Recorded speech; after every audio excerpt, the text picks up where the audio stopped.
राम राम राम हरे हरे, हरे कृष्ण कृष्ण कृष्ण हरे हरे। ब्रह्मानंदं परमसुखदं केवलं ज्ञानमूर्तिं द्वन्द्वातीतं गगनसदृशं तत्त्वमस्यादिलक्ष्यम् एकं नित्यं विमलं वचनं सर्वधी साक्षिभूतं भावातीतं त्रिगुणरहितं सद्गुरुं तं नमामि। नमामि सद्गुरु शान्तं सच्चिदानन्दविग्रहं पूर्णब्रह्मपरानन्दैशम् आनन्दीवल्लभं सद्गुरु सच्चिदानन्दं केवलं करुणाकरं ज्ञानयोगेश्वरं वन्दे ज्ञानदेवा पुनः पुनः। ओम नमो ज्ञानेश्वरा करुणाकरा दयाळा तुमचा अनुग्रह लादलो पावन झालो चराचरी मी कलाकुसरी काहीच नेने बोलतो वचने अतिभाविका एका जनार्दनी तुमचा दास त्याची आस पुरवावी। सर्व संतांना वंदन, सद्गुरूंना वंदन, आपणा सर्वांना वंदन करून आजच्या चिंतनाला प्रारंभ। काल आपण चिंतनामध्ये पहिल्या श्लोकाचा विचार केलेला होता 5व्या अध्यायातील, आणि त्या श्लोकावरचा अर्जुनाचा प्रश्न आहे। आणि तो प्रश्न म्हणतो, प्रश्नामध्ये बोलतो की तुम्ही दोन वेगवेगळ्या गोष्टी सांगता, एकदा कर्मयोगाचं महत्त्व सांगता आणि एकदा सांख्ययोगाचं म्हणजे ज्ञानयोगाचं महत्त्व सांगता। त्यातला योग निश्चित चांगला कोणता आहे? संन्यासम कर्मणा कृष्ण पुनर्योगमच शंससी यश्रेये यत योरेकम तन्मे ब्रूहि सुनिश्चितम। यातलं निश्चित काय आहे याचं वर्णन करून सांगा, असं त्याचा प्रश्न आहे। वास्तविक त्याला समजलेलं असलं तरी त्याला ज्ञानयोगाची आवड आहे पण योग्यता नाही, असा प्रश्न आहे त्याचा। पण प्रश्न पुन्हा पुन्हा विचारतोय, याचा अर्थ त्याच्या मनातलं उत्तर त्याला मिळावं म्हणून तो प्रश्न विचारतो। पण भगवंतांना त्याची योग्यता ठाऊक आहे, त्याचा अधिकार ठाऊक आहे, आणि त्यामुळं त्याला कुठलं मार्गदर्शन करायचं, कोणता उपदेश करायचा हे भगवंतांनी ठरवलेलं आहे। आणि म्हणून कर्मयोगाचं श्रेष्ठत्व सांगण्यासाठी दुसऱ्या श्लोकापासून माऊली बोलायला चालू करतात।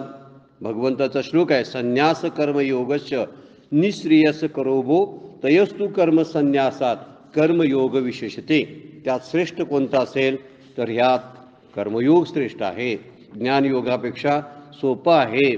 आणि प्राप्ती जर विचार केला तर दोन्ही मार्ग तिथं जातात, दोन्ही मोक्षकार्य आहेत, आणि दोन्हीपेक्षा मात्र कर्मसन्यासापेक्षा कर्मयोग श्रेष्ठ आहे। याचा विचार दुसऱ्या श्लोकामध्ये आता भगवंत सांगायला सुरुवात करत आहेत। आपण काल पहिल्या श्लोकावरच्या त्या उभ्या होत्या त्या पाहिलेल्या आहेत, 1 ते 14 नंबरच्या। आता पुढच्या श्लोकावर 2 नंबरच्या श्लोकावरचं माऊलींचं भाष्य जे आहे त्याचा विचार थोडासा करायचा आहे। भगवान म्हणाले की कर्मसन्यास आणि कर्मयोग हे दोन्ही मोक्षकार्य आहेत। आणि याचा अर्थ असा होतो की तिसऱ्या अध्यायामध्ये कर्मयोग सांगितलेला आहे, दुसऱ्या अध्यायामध्ये सांख्ययोग म्हणजे ज्ञानयोग सांगितलेला आहे। दोन्हींचं महात्म्य लक्षात यावं, दोन्हीचं महत्त्व कळावं म्हणून दोन्ही सांगून ठेवलेत, परंतु त्याची योग्यता काय आहे हे भगवंतांना ठाऊक आहे। म्हणून 4थ्या अध्यायाची शेवट करतानाच भगवंत म्हणतात की सगळ्यात श्रेष्ठ कोणतं असेल, तू उठ, अतिष्ठ उत्तिष्ठ म्हटलेला शब्द, तू उठ, आता जागा हो आणि कामाला लाग म्हणजे युद्धाला लाग। आता युद्ध कर याचा अर्थ कर्मयोगच सांगितलेला आहे। आणि त्यामुळं अर्जुनाला प्रश्न पडला की एकदा हे सांगतात एकदा ते सांगतात, मग सांगायचं काय, मुद्दा काय आहे तो खरा तो सांगा। त्यावेळी भगवंत सांगायला लागलेत दोन्ही मोक्षकार्य आहेत। कुठल्या मार्गाने जायचं ते आपण आपल्या प्रवृत्तीवरती किंवा आपली योग्यता ठरवून आपण मार्ग ठरवावा, आपली शक्ती क्षमता बघून मार्ग ठरवावा, असं त्यांनी वर्णन केलेलं आहे। पण तो ठरवायलाही ते लावत नाहीत, श्रीगुरू असतात ते योग्य तो मार्गदर्शनच करतात। तुझ्यापुढे हे 2 मार्ग आहेत त्यातलं काही ते घे असं न म्हणता हेच तुझ्यासाठी योग्य आहे असं भगवंत सांगायला लागलेले आहेत। त्यामुळे त्यातला कर्मयोग जो आहे तो सर्वश्रेष्ठ आहे असं बोललेलं आहे। त्यामुळे कर्मयोगाची सुरुवात म्हणजे सांख्ययोग आणि कर्मयोग हे दोन्ही दिसायला भिन्न जरी असले, त्यांच्या साधना भिन्न जरी असल्या, तर त्यांचं पोहोचणं जे आहे मुक्कामाचं ज्याला डेस्टिनेशन आपण म्हणतो ते डेस्टिनेशन मात्र एकच आहे। जसं पावसाच्या धारा जमिनीवरती पडतात पृथ्वीवरती, पण त्या सगळ्या धारा पाणी जे आहे ते समुद्राला जसं जाऊन मिळतं, असं एक उदाहरण यामध्ये दिलेलं आहे की सगळं पाणी समुद्राला जाऊन मिळतं। तसं कुठलीही साधना असू दे, संप्रदाय वेगवेगळे असतील किंवा देवता आणि आराध्य दैवत वेगवेगळे असतील, नाम वेगळं असेल, पण या साधनांचा शेवट जो आहे तो मोक्ष किंवा आनंदामध्येच होत असतो।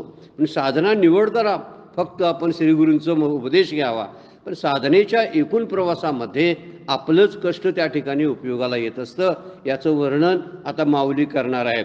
त्यामुळं इथं सांख्ययोगाचं सांगितलेलं आहे. सांख्ययोगामध्ये विचाराची प्रधानता असते, त्यामध्ये विचार हा महत्त्वाचा मानलेला असतो.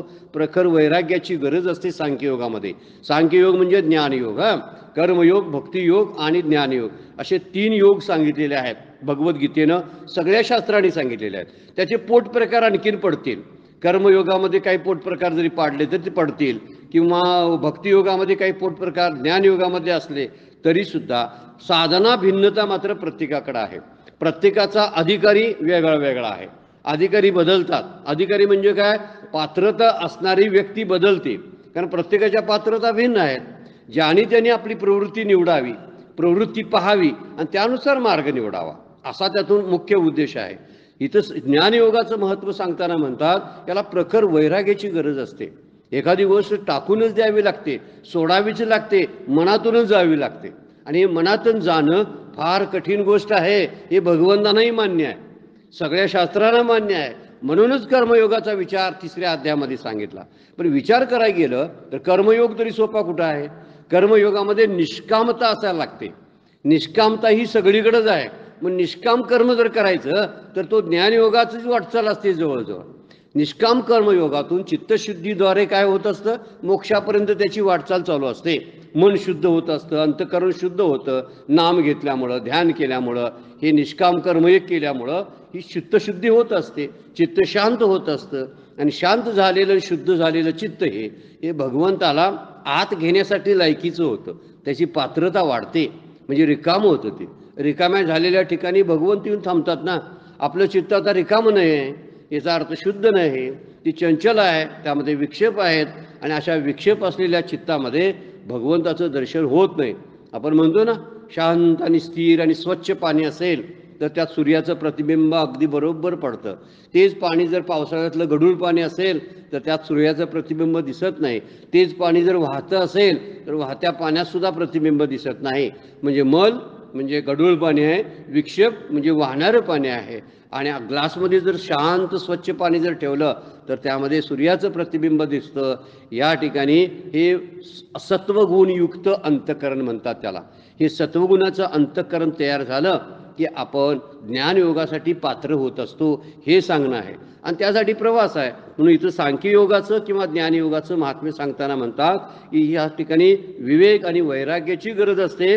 इथं फक्त सत्ता त्याच्या डोक्यात काही नसते, परमात्मा एक याचाच विचार त्याच्या डोक्यामध्ये असतो. संसार त्याच्यासाठी शून्यवत असतो. संसार झालाच नाही असा विचारानं सुरुवात होते सांख्ययोगाची. अगदीच काय, हे जग झालंच नाही त्याची वार्ता पुस्तिका आहे. समर्थाने प्रश्न विचारलेला आहे, जग जर झालाच नाही असा अजातवाद सांगितलेला आहे. जर आपण मांडुक्य उपनिषदाच्या कारिका बघायला लागलो तर त्या कारिकेमधला शेवट तसाच आहे की पूर्ण अजातवाद सांगितलेला आहे. मुळात ते परमार्थता, बद्धता नाही, मुक्तता नाही, अशी सांख्ययोगाची धाटणीच आहे, त्याची व्यवस्था आहे. आणि त्यामुळं देहाभिमानी जे असतात, आमच्यासारखी देहासक्ती आहेत, गृहस्थाश्रमामध्ये असलेल्या माणसांना ही झेपण्यासारखं नाही आहे. कारण त्यांच्यासमोर त्यांची नातलग असतात, वस्तू असतात, सगळा संसार पडलेला असतो, मित्रमंडळी असतात, पोटपाण्याची काळजी असते, नातलगांची काळजी असते. असं काळजीनं युक्त असलेलं, आसक्ती आणि ममत्वानं भरलेलं अंतःकरण हे ज्ञानयोगासाठी पात्र होऊ शकत नाही चढदशी. आणि त्यासाठी काय करावं लागेल? कर्मयोगातूनच सुरुवात करावी लागेल. त्यामुळे कर्मयोग हा सोयीचा आहे आणि योग्य आहे, हे भगवंताचं सांगणं आहे. आणि म्हणूनच त्यांनी अर्जुनाला सांगताना दोन्हीचं महात्म्य सांगायला चालू केलेलं आहे. कर्मयोगाचं अनुष्ठान न करता सांख्ययोग करणं कठीण आहे. डायरेक्ट कोणतरी म्हणाला मी ज्ञानयोगातच प्रविष्ट होणार आहे आणि सगळं हे जे आहे हे पूर्ण नाशिवंत आहे आणि पूर्ण मिथ्या आहे असा माझा विचार झालेला आहे. असा विचार तात्काळ कसा होईल बघा? हा बोलण्यात राहू शकतो, आपण पाठांतर करतो, जग मिथ्या आहे म्हणायला काय हो, सोपं आहे.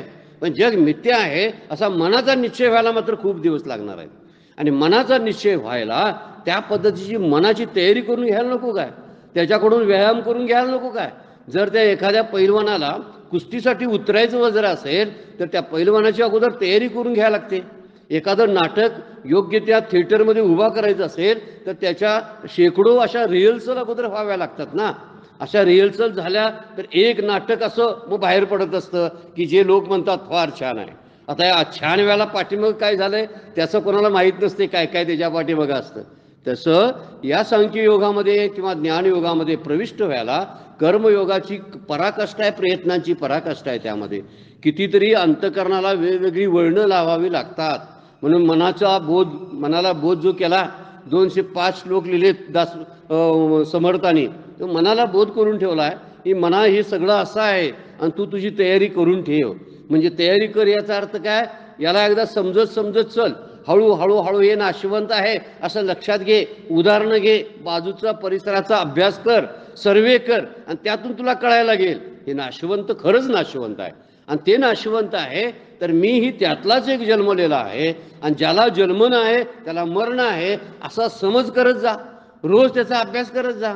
नाम सत्य आहेसाठी नामाचा अभ्यास करत जा, ध्यानाचा अभ्यास करत जा. म्हणजे तुला हळूहळू या दृश्यरूप प्रपंचावरची आसक्ती हळूहळू कमी होईल. किती दिवसानं काय माहिती नाही, पण करत जा. याला कर्मयोग म्हटलेला आहे. आणि या ठिकाणी कर्तव्य बुद्धीनं तुझ्या सगळ्या प्रापंचिक गृहस्थाश्रमी असेल तर गृहस्थाची कार्य, आणखीन कोण असेल तर त्याची कार्य तू करत जा. नोकरी, व्यापार, शेती, तू ज्या ज्या क्षेत्रामध्ये आहेस ते काम अगदी मनापासून करत जा. फळाच्या इच्छेचा पूर्ण त्याग कर. 3ऱ्या अध्यायाचं वर्णन आहे, कर्मण्यवाधिकार असतो मा फलेषु कदाचन. ही सूचना देऊन ठेवलेली आहे. तुला फक्त काम करायचं आहे. फळाची जर तू तुझ्या अधीन नाही आहे. आणि खरंच आहे, आपल्या दृष्टीनं आपण फळाचा विचार का करतोय माहीत नाही, पण करतोय आपण. भगवंतांनी सांगितलंय की फळाची कल्पना मनात धरून कामाला सुरुवात करू नका. काम करा, फळ मिळणारच आहे. असं कुठलंही जगात काम नाही की त्याचा परिणाम म्हणून फळ मिळालं नाही. कुठलं काम असं आहे, खुर्ची आपण माईकला धरलं उचललं तर माईक वरती जातोच ना. म्हणजे काम केलं, परिणाम दिसलाच. आपण तोंड उघडलं, बोलायला चालू केलं, बाहेर शब्द फुटायला चालू झाले, हे फळच आहे त्याचं. त्यामुळे काम केलं की त्याचं फळ मिळतं. पण काय असावं हे आपण डिसाईड करू शकत नाही. हा मुद्दा आहे त्यातला. कारण ते मग आपल्या स्वाधीन नाही ना. किती अशी कामं मनात असून केली आपण, पण त्याची फळं मात्र उलटी सुलटीच मिळत गेली. काही वेळा उलटा विचार केला होता आपण, सुलटं झालं. काही वेळा सुलटा विचार केला होता, उलटं झालं. असं अनेक वेळा घडलेलं आहे. मग त्याच्यापेक्षा काय करावं, फळाची आसक्ती टाकली की आपण कर्म करून रिकामापणाचा अनुभव घेतो आणि शांतीचा अनुभव घेतो. काय होतंय ते होऊ दे, आता माझं त्याच्याशी देणं घेणं काय नाही. सुख दुःखे समे कृत्वा लाभालाभो जय अजयो. माऊली त्यावरती म्हणतात, सुखी संतोषाने यावे, दुःखी विषादान न बजावे, लाभ अलाभ न धरावे मना माझी. तोटा फायदा नाहीच झाला माझा, कारण त्याला तोटा फायदा मी लेबल लावत नाही. लेबल लावल्यामुळं तोटा फायदा होतो. सुखाला सुख म्हणून लेबल लावतो आपण, दुःखाला दुःख म्हणून लेबल लावतो. कुणाला दुःख वाटलं, मला एकट्यालाच ना, मग ते खरं आहे कसं काय? सगळ्यांना वाटायला पाहिजे होतं. माझं दुःख सगळ्यांना अनुभवता आलं पाहिजे होतं. सगळ्यांना अनुभवता येत नाही, या अर्थी ते खोटं आहे. असं काहीतरी अभ्यास करत जायला पाहिजे ना. यालाच म्हणायचा कर्मयोगाचा अभ्यास करत जाणं. आणि असा जर आपण निष्कामतेने विचार करायला लागलो, सगळी कामं त्यामध्ये सकामता काही नाही. काही इच्छा न ठेवता कामाला सुरुवात. थोडंसं कठीण आहे, पण सरावानं शक्य होतं असं ज्ञानेश्वरी किंवा भगवद्गीता आपल्याला सांगते. म्हणून इथं कर्मयोगाचा विचार करताना सांगितलेला आहे की कर्मयोगाचे अनुष्ठान जर केलंच नाही तर ते सांख्ययोगात जाणं कठीण आहे. तो ज्ञानयोग प्राप्त होणार नाही. कारण कर्मयोगानं काय होतं, आसक्ती हळूहळू जाते. आपल्याला पटायला लागतं हे खोटं आहे. कारण स्वतः आपण कर्तव्य केलेलं असतं ना. काम टाकून ते कळेल कसं सांगा? काम टाकून कर्मातून मुक्तता होत नाही. कर्म करूनच कर्मबंधनातून मुक्ती होते.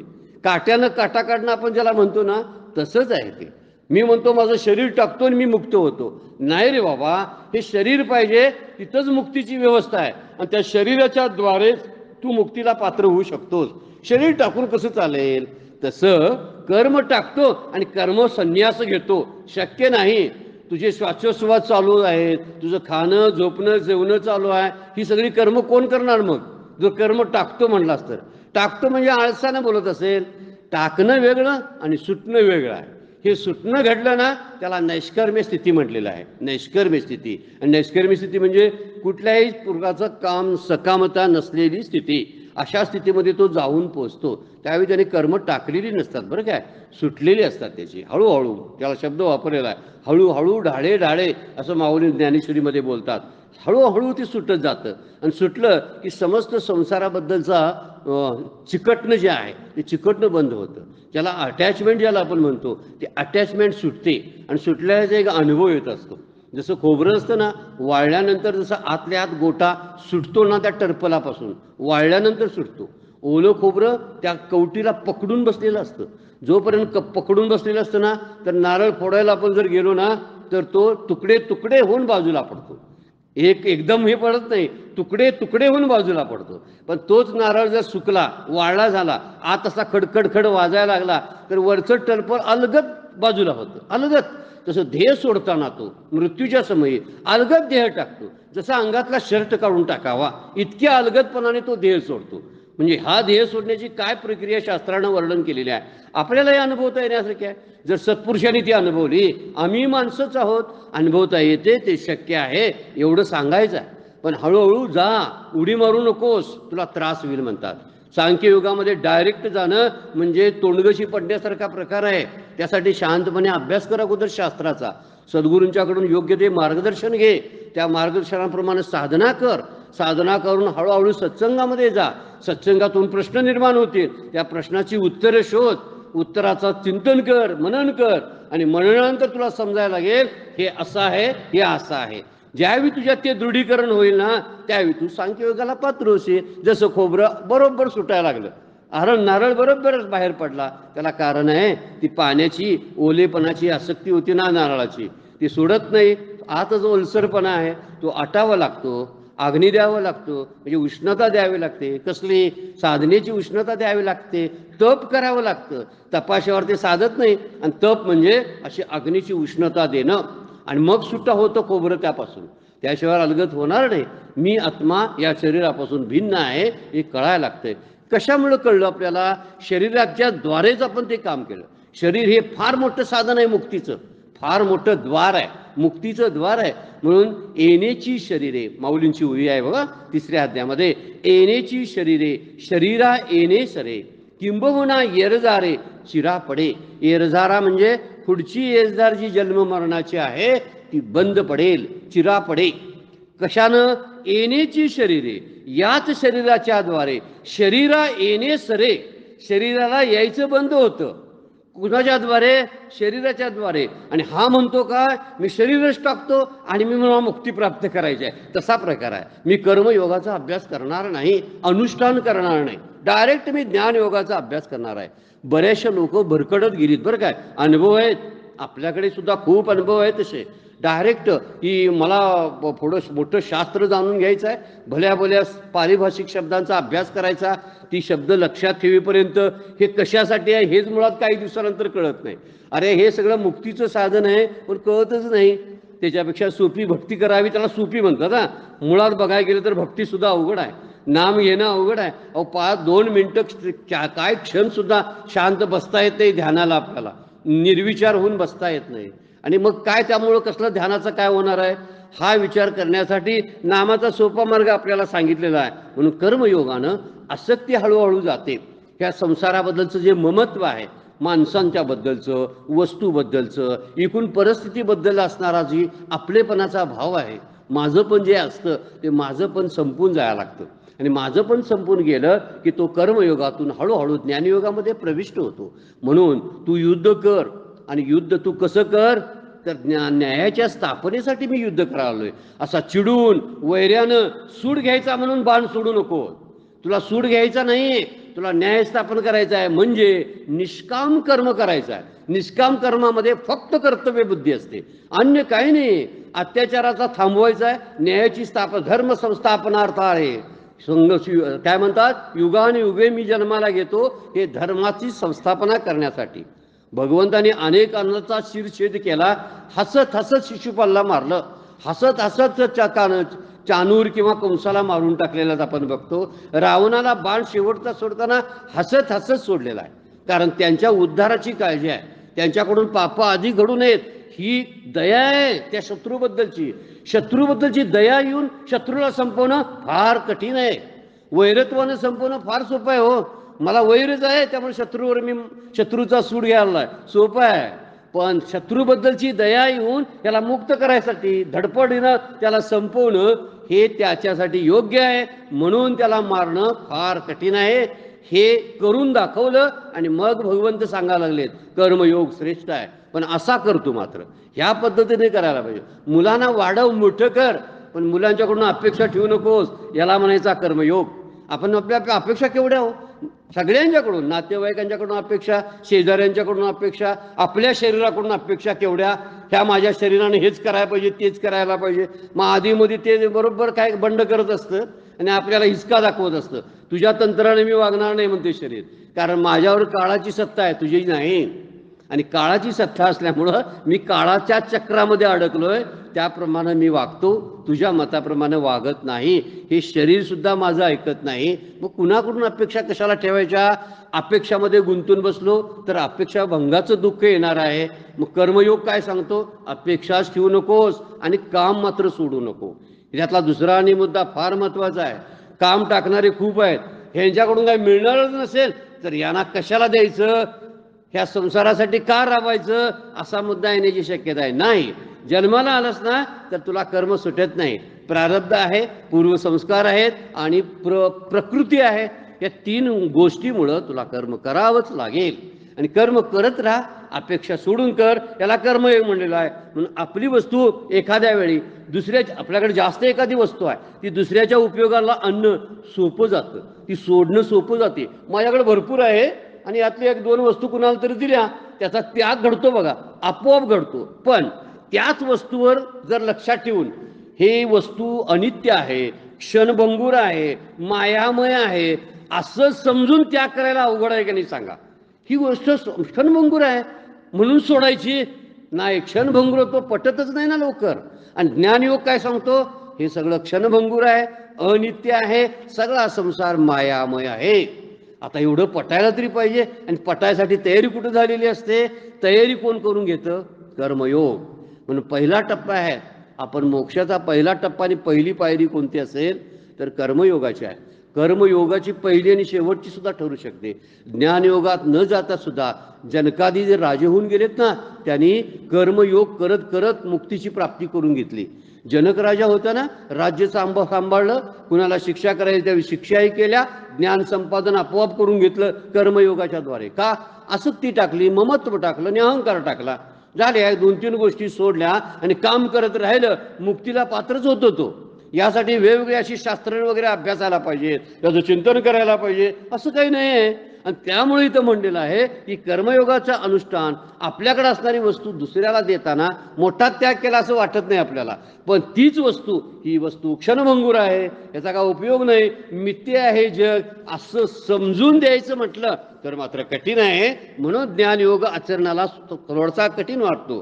ज्ञानयोगामध्ये काय करतो, विशेष करून स्वतःबद्दल असतो, फारसा विचार करतो, हे जग सगळं मायामय, याचा मला काय उपयोग नाही, अशा अर्थानं तो जगत असतो. आणि कर्मयोगी असतो ना, तो म्हणतोय सगळ्यांना घेऊन मी जगणार आहे, सगळ्यांच्यावर त्यांचं प्रेम असतं, सगळ्यांच्या बरोबर जाणं असतं. आणि त्यामुळं त्याचा स्वतःच असा काही स्वतःचा संसारच राहत नाही शिल्लक. आणि तो म्हणतोय सगळं जग हे विश्वची माझी घरं, आयशी मती जयाची स्थिर, किंवा चराचर आपण झाला, जगातला आपण होऊन एक बनून राहतो.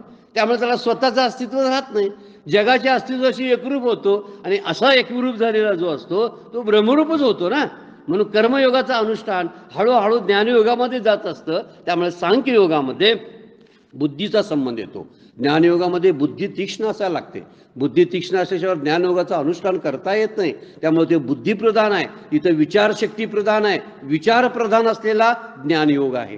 तोच विचार जर आपण थोडासा केला, जिथं प्रेम शक्ती आहे इथं विचार शक्ती आहे, दुसरीकडे एक योग आहे त्यामध्ये प्रेम शक्ती आहे. प्रेम करायला पण सोपं असतं, आपली मूळचीच प्रवृत्तीच प्रेमाची आहे, कुणावर तरी प्रेम माणूस करतच असतं ना. अशी प्रेम शक्ती जर विकसित केली तर ही विकसित झालेली प्रेम शक्ती ईश्वरावर प्रेम करायला सोपं जातं ना. देव समोर आहे, माझा कान्हा किंवा श्रीकृष्ण आहे, त्याला मी नटवतो, त्याला फुलं घालतो, त्याच्यासाठी काय काहीतरी करतो, त्याच्यासाठी पोशाख शिवतो, त्याला नटवून मी त्याची पूजा करतो, त्याची आरती करतो. हे प्रेममय जीवन आहे बघा, हा भक्तियोग सांगितलेला आहे. इथं मात्र प्रधानता कशाची आहे, प्रेमाची प्रधानता आहे. पण ज्ञानयोगामध्ये विचाराची प्रधानता आहे. आणि तिसरा कर्मयोग सांगितलेला आहे, तिथं हितप्रेम शक्ती जशी आहे तिथं क्रियाशक्ती आहे. कर्मयोगामध्ये क्रियाशक्ती आहे आणि तो कर्मप्रधान आहे. विचार केला तर लक्षात येतं, ज्ञानयोग बुद्धीशी संबंधित आहे, भक्तियोग मनाशी संबंधित आहे आणि क्रियायोग आहे तो क्रियाशक्ती जो आहे कर्मयोग आहे इंद्रियाशी संबंधित आहे. एका एका टप्प्यानं त्याचा आहे. पण कुठल्याही टप्प्यानं एखादी व्यक्ती ही भगवत दर्शन करू शकते, मोक्षाची प्राप्ती करू शकते, याचं वर्णन केलेलं आहे. म्हणून दोन्हीही जे आहेत कर्म योग घे किंवा ज्ञान योग घे, हे दोन्ही मोक्षाला कारण आहेत असं माऊली जे सांगतात त्याचं कारण ते आहे. त्यामुळं कर्मसन्यास हा केलेला असतो, वास्तविक झालेलं असणं वेगळं आणि केलं वेगळं. मगाशी आपण बघितलं, कर्म एखादं टाकणं वेगळं आणि कर्म सुटणं वेगळं. सुटणं फार महत्त्वाचं असतं, टाकणं अवघड होऊन जातं ना. म्हणजे एखादं कच्चं फळ आहे ते झाडावरून तोडून काढलं तर त्याला काय अस्तित्व नसतं ना, त्याचा काय उपयोग पण होत नाही. अर्ध कच्चं असतं ते खायला पण येत नाही, कदाचित तुरट लागेल, आंबट लागेल, कडू लागेल, कारण ते पिकलेलं नसतं. पण तेच जर फळ पिकलं झाडावरती तर ते फळ अलगद सुटून आपोआप पडतं आणि ह्याला तोडावं लागतं. हे तोडावं लागणं वेगळं आणि सुटणं वेगळं आहे. एक त्याग असतो, एक वैराग्य असतं, बरं काय. म्हणजे वस्तू त्याग एक आणि हे वैराग्य संघ त्याग ज्याला आपण म्हटलो तो संघ त्याग वेगळा. संघ त्याग हा ज्ञानयोगामध्ये आहे, वस्तू त्याग हा कर्मयोगामध्ये आहे. वस्तू त्याग सोपा आहे, संघ त्याग अवघड आहे, कारण ते अंतरंगाची सगळी गोष्ट आहे. पुढच्या श्लोकामध्ये त्याचं वर्णन केलेलं आहे, संघ त्यागाचा कसा उदाहरण देऊन स्पष्टीकरण केलेलं आहे. म्हणून इथं म्हणतात, हे आत्मसुखाची गोडी जर एकदा चित्ताला जर लागली तर चित्ताचं भटकणं बंद होतं. नाम बरं वाटायला लागलं ना, आपल्याला ध्यान बरं वाटायला लागलं ना, दुसऱ्याशी गप्पा मारणं आवडत नाही आपल्याला. कशाला गप्पा मारायच्या, त्याच्यापेक्षा ज्ञानेश्वरी वाचूया, दासबोध वाचूया, नाम घेऊ असं वाटायला लागतं. ही चित्ताला ओढ जर अशी लागायला लागली ना तर चित्त हळूहळू त्या प्रपंचिक भोगातून बाहेर पडायला लागतं. तैशी भोगातून निघता चित्त मज माझी निघता, हळूहळू पंडुसुता मीची होईन, ज्ञानेश्वर माऊली सांगतात 12व्या अध्यायामध्ये. हळूहळू या भोगातून चित्त बाहेर पडेल. हळूहळू बाहेर पडणं हे कर्मयोगातलं काम आहे. विचारपूर्वक असं झालंय, आज थोडीशी सुधारणा झाली, उद्या थोडासा संघ सुटायला लागलेला आहे, आता माझं चित्त शुद्ध व्हायला लागलंय, आपल्याच लक्षात यायला लागतं. हे कर्मयोगाचं अनुष्ठान फार सोपं आणि क्रमानं जाता येत आहे. म्हणून त्याची कर्म हळूहळू कमी होतात, एक एक एक टप्प्यानं कमी होतात. केव्हा त्या आत्मसुखाची गोडी लागायला लागली की लागतेच. ती कर्मयोगात सुद्धा आत्मसुखाची गोडी आहे, फक्त ती सांभाळून ती बघावी लागते, लक्षपूर्वक संवेदना ठेवून त्याच्याकडे लक्ष अवधान द्यावं लागतं. त्यावेळी आपल्याला समजायला लागतं. माऊलींची एक ओवी आहे 15व्या अध्यायामध्ये, फळली केळी उन्मळे तैशी आत्मज्ञानी प्रबळे, जयाची क्रिया ढाळे ढाळे गळती आहे. त्या क्रिया आहेत ना, हळूहळू हळू कमी होतात. पूर्वी कित्येक जणात मिसळत होता, मित्रांची सगळी गँगची गँग असायची आणि त्याच्या भोवती असायची. हळूहळू मित्रांची संख्या कमी व्हायला लागली, त्यानं कमी केली नाही. हा एका अशा याच्या स्थितीमध्ये आला की हळूहळू तोच बाहेर पडत आलेला आहे. त्यानं कुणाला डावललेलं नाही, काय नाही. हळूहळू उदाहरण दिलंय, केळीचं उदाहरण दिलेलं आहे बघा. पिकलेली केळी असते ना, ज्यावेळी घड येतो त्यावेळी ती उन्मळून पडली की परत त्याला केळ लागत नाही, एकदाच लागतो तो घड, एकदाच लागत असतो. त्यानंतर फळली केळी उन्मळे तशी आत्मज्ञाने प्रबळे, जेव्हा आत्मसुखाची गोडी वाढायला लागते त्यावेळी ते सगळं उन्मळून पडतं. जयाची क्रिया ढाळे ढाळे गळती आहे.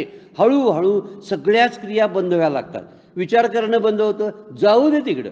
आपण पुढे तंडवाद करत होतो, कुणाशी तरी माझंच मत खरं करण्यासाठी प्रयत्न करत होतो, मुद्दा पुढे पुढे सरकवत होतो. आता म्हणतोय तो खरं म्हणतोय ना, त्याचंच खरं म्हणून देऊ दे. बघा कशी क्रिया कमी झाली. ह्या कर्मयोगाची जी क्रिया आहे, प्रक्रिया फार सुंदर आहे आणि विचारपूर्वक आपण करू शकतोय हळूहळू.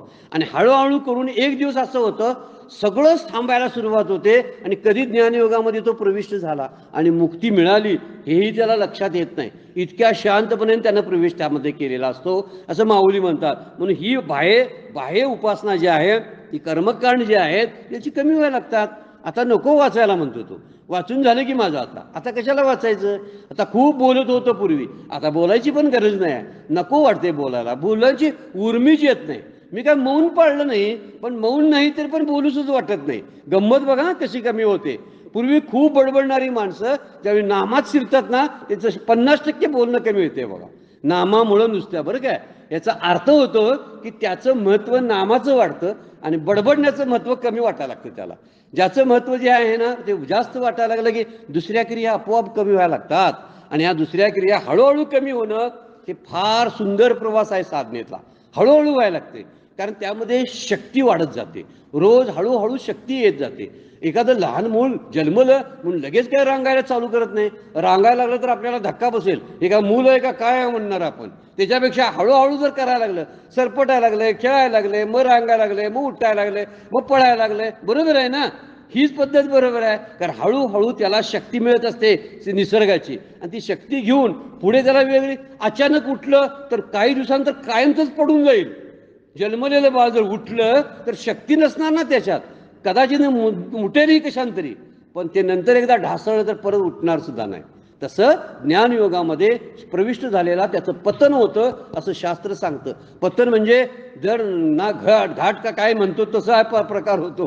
हे इकडलंही नाही तिकडलंही नाही, दोन्ही त्याला मुकायला सुरुवात होते आणि शांती लाभतच नाही, अस्वस्थता होते. अशी खूप असं अस्वस्थ अवस्थेमध्ये खूप साधना करून सुद्धा त्याला हाताशी काय मिळालं नसल्यामुळं हतबल होतात, हाताशी होतात.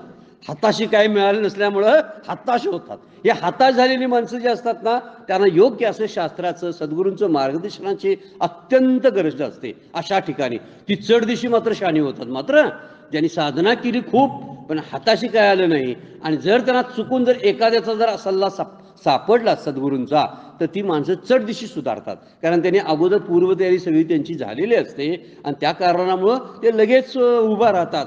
इथं तेच वर्णन केलेलं आहे की ही जे हळूहळू बाह्य उपासना जी असते ती कमी व्हायला लागते, कर्मकांड कमी व्हायला लागतं आणि तो कर्मसन्यासच होत असतो.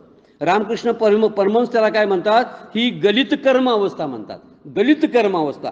गलित कर्म म्हणजे काय, कर्म हळूहळू बंद पडणे ही अवस्था आहे. पण हे जे आहे सर्वसामान्यांनी मात्र काय करावं, उपासनेचं वर्म त्यांना काय कळायला पाहिजे आणि उपासनेचं वर्म न कळता जर काहीतरी करायला लागलं आणि कर्म टाकूनच द्याला नको हे नाम, कशाला नाम घ्यायचं, कशाला तीर्थयात्रा करायच्या, कशाला उगाच भाराभर सगळीकडे फिरत राहायचं.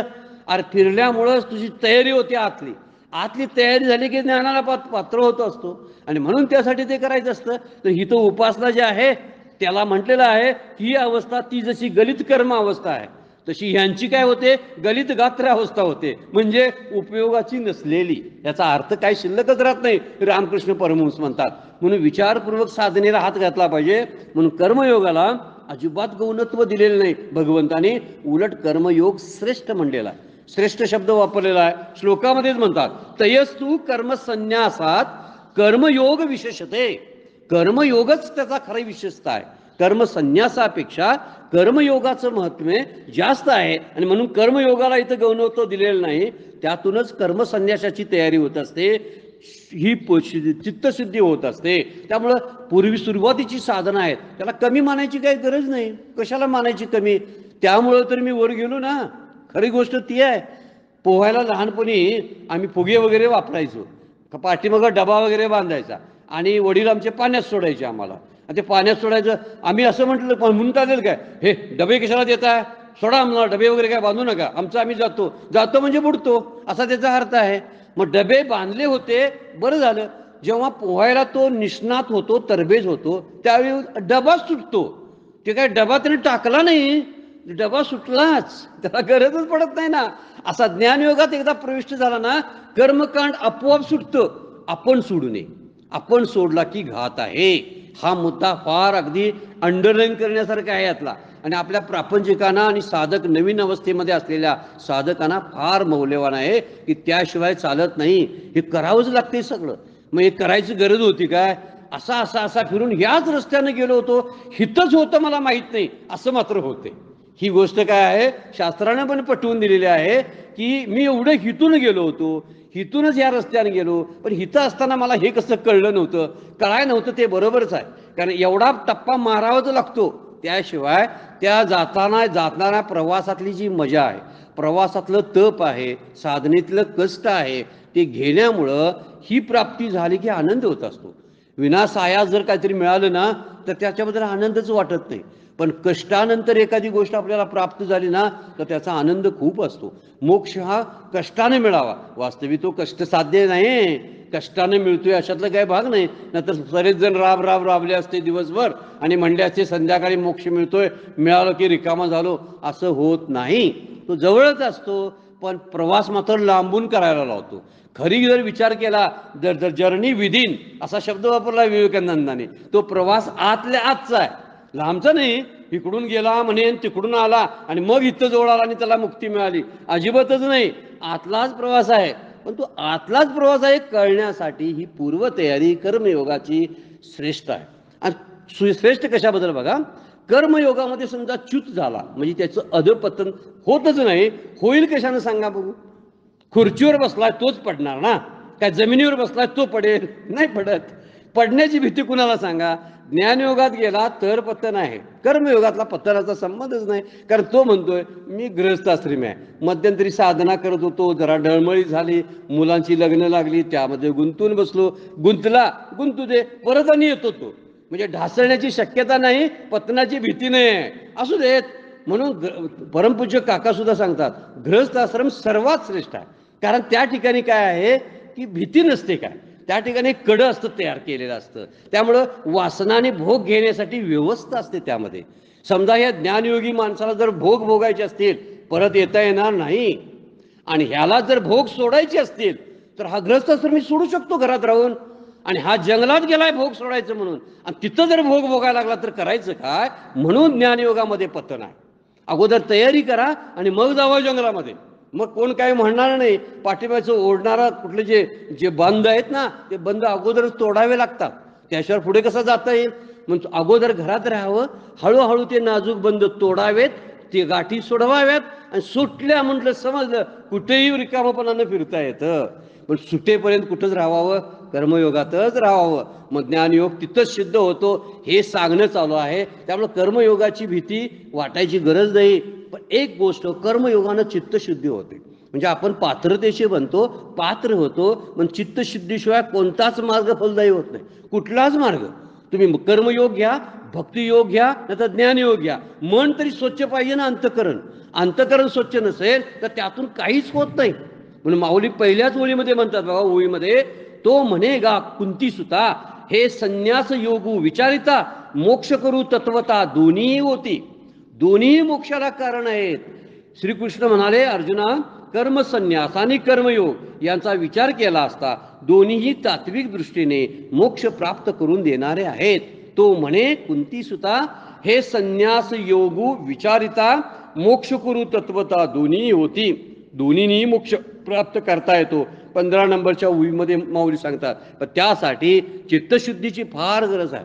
कर्मयोग करण्यासाठी चित्तशुद्धी लागते, आणि ज्ञानयोगात प्रविष्ट होण्यासाठी चित्तशुद्धी लागते.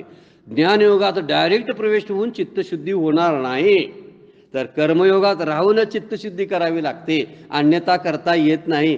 डायरेक्ट म्हणजे मगाशी पोहायचं उदाहरण घेतले ना, धपशी जाऊन जर पाण्यात उडी मारायला लागला, पोहता येणार नाही. त्यासाठी अगोदर पूर्वतयारी व्हायला पाहिजे. डबा बांधून पाय कसं मारायचे, हात कसं मारायचं, पाण्याची भीती कशी घालवायची, हे तिथं अगोदर शिकावं लागतं. आणि एकदा पोहायला आलं की पाण्याची भीती त्यात सहजता आलेली असते. म्हणून त्यासाठी चित्तशुद्धी असायला लागतं. हे मनाचं एक फडकं आहे म्हणूया आपण, कापड आहे, अंतकरणाचं कापड आहे, त्याला धुयायच लागतं. ते मलिन झालेलं असतं, बघायला गेलं तर ते दिसत नाही. अंतकरणाचं कापड बाहेर काढा आणि धुवून घेऊया असं म्हणता येत नाही, दिसत नाही, हातात घेता येत नाही. पण मळलेलं असतं, ज्याचं त्याला कळतं हे मळलेलं आहे माझं. कारण काही विचार वाईट मनात येत असतात. कशाबद्दल, कुणाबद्दल जर द्वेष असतो, कसली तरी आसक्ती असते, कुठंतरी ममत्व असतं, या सगळ्या गोष्टी त्यामुळंच आपलं अंतकरण मलिन झालेलं असतं. हे धुयायला लागतं. त्यामध्ये रजोगुण जास्त असतो. विशेष करून सगळ्या माणसं, जास्तीत जास्त माणसं जी आहेत, म्हणजे जन्माला आलेली माणसापैकी रजोगुणी आहेत सगळी, जास्तीत जास्त रजोगुणी. त्यात तमोगुणाची संख्या कमी आहे आणि सत्वगुणाची संख्या कमी आहे. म्हणजे जे बाहेर पडलेले आहेत त्यांची संख्या कमी आहे. ज्यांना बाहेर पडायची इच्छाच नाही अशांची संख्या कमी आहे. ज्यांची इच्छा आहे आणि बाहेरच पडली नाहीत अशांची संख्या जास्त आहे. आपण मध्यभागी आता आहोत. म्हणून साधकांसाठी रजोगुणच चांगला आहे. रजोगुणानंच हळूहळू विकास करता येतो. त्यामुळे कर्मयोगात रजोगुणाचा उपयोग जास्त होतो, कारण तो क्रियाशील असतो. म्हणून रजोगुणाने इच्छा असतात, वासना असतात, विकार असतात. यामुळं ते फडकं जे आहे अंतःकरणाचं ते जरासं मळीन झालेलं असतं. आणि हे गुण काय करत असतात, रजोगुण असतो ना, तो सारखा गतिमान करत असतो, सारखा अस्थिर करत असतो, एका जागेला बसू देत नाही. रजोगुणाला सारखी धडपड करावीशी वाटते. सत्वगुण शांत होतो, तो कशानं? विचारानं शांत होतो. तमोगुणही शांत असतो, पण अज्ञानानं शांत असतो. एक जण झोपतो डाराडूर, कशाची काळजी न करता, तोही एक आहे. दुसराही झोपतो, विचारपूर्वक झोपतो की ह्या जगातलं काय मिळवण्यासारखे विशेष काय राहिलेलं नाही, म्हणून झोप लागते. ती विचाराची झोप आहे. दोन्ही झोप आहेत बरं का. एक निष्काळजीपणाची आहे, काही अगदीच असतात बिंडूक, ते शांतपणे झोपतात. आणि दुसरे जे जीवनमुक्त आहेत विचारपूर्वक झोपतात, त्यांना कुठेही शांत झोप लागते. मधले आहेत ना आमच्यासारखी, ती सारखी वळवळत असतात. त्याला कारण आहे रजोगुणाची प्रधानता त्यांच्या चित्तामध्ये जास्त असते. कारण रजोगुण मनाचा आहे, मनाचा कारक आहे, वायुतत्वाचा आहे. मन वायू हा एका जागेला न बसणार आहे, म्हणून ते धावतं सारखं. या धावणाऱ्या मनाला, वायूला शांत करावं लागतं. वायूला शांत करणं म्हणजे प्राणायामांसारख्या, योगासारख्या क्रिया, योगासनासारख्या क्रिया करून त्याला हळूहळू त्या वायूला, वायुशक्ती प्राणशक्तीला शांत करावं लागतं. प्राणायामानं प्राणशक्ती शांत होते. आणि इकडं दुसरी शक्ती सांगितली भक्तीची. त्या भक्तीनं काय करावं लागतं? त्याच मनाला नामाचा काय लावावा लागतो? एकदा सवय लावून ठेवली की धावणारं मन आपोआप काबूत येतं. आता कोठे धावे म्हण तुझे चरण देखील या, तुकाराम महाराज म्हणतात. आता एकदा भगवंताचं चरण सापडलं मग ते धावत नाही कुठं. मग धावणाऱ्या मनाला कुठंतरी नामावर, त्याला ध्यानावर स्थिर करावं लागतं. अशी ही प्रक्रिया आहे. आणि म्हणून चित्तशुद्धी हळूहळू व्हावी लागते, म्हणजे कर्मकायोगाचं अनुष्ठान योग्य होतं. आपण एकच ओवी पाहू शकलो, एक 2-3 ओवी अजून पुढच्या आहेत त्या श्लोकावरच्या, पण वेळ संपलेला आहे. आता आपलं थांबावं लागतं. आजचं चिंतन सद्गुरूंच्या चरणी, भगवान ज्ञानेश्वरांच्या चरणी अर्पण करून विराम घेऊया. पुंडलिक वरदा हरी विठ्ठल श्री ज्ञानदेव